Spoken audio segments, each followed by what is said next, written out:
Doni dating happy ko, hey, hey, gadum losa. Oka no me ayasin, hey, hey, kanting bitola. Nyampo nyampo ang lamutemelo. Doya maya lome, doya maya yume. Doing a duck courier. Doni dating happy ko, hey, hey, gadum losa. Oka no me ayasin, hey, hey, kanting bitola. Nyampo nyampo lamutemelo.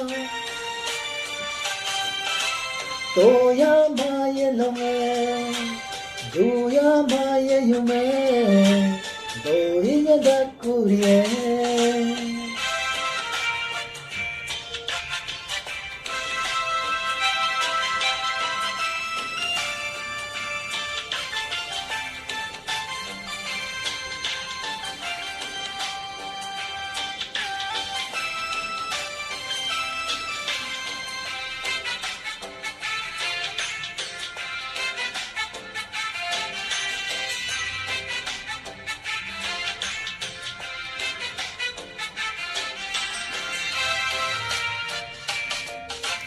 Silo kami naman, silo lang kalutua mga labor suko pelo.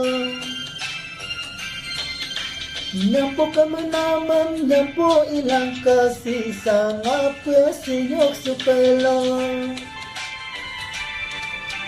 Silo kami naman, silo lang kalutua mga labor suko pelo. Nyampo kami naman, nyampo ilang kasisa nga pwesinyok supelo. Lunggo laka, kopa idomay, relase yung pe, gasido ape. Lunggo laka, kopa idomay, galase yung pe, gasido ape. Doni dating happy ko, hey, hey, gadum losa. Oka no me hayasin, hey, hey, kanting bitola.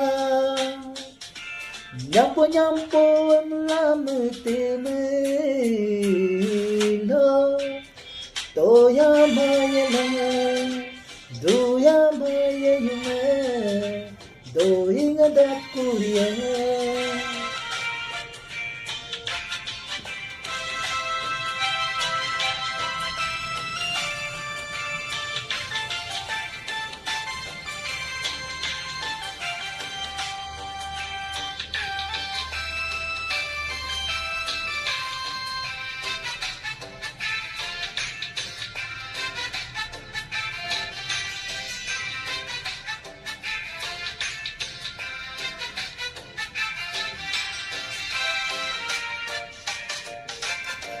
Kasudo melangirik sukito, kasumanang pesa ninggigedoko.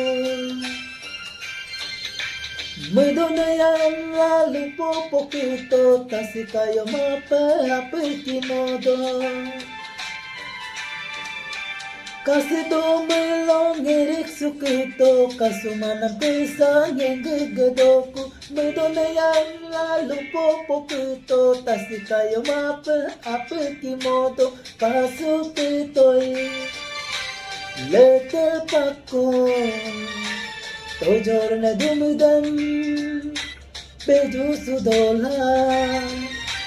Kasupito'y lete pako, tojor na dumudam, pedusu dola. Doni dating happy ko, hey, hey, gadum losa. Oka no me hayasin, hey, hey, kanting bitola. Nyampo nyampo ang lamutemelo. Toya maya lome, doya maya yume.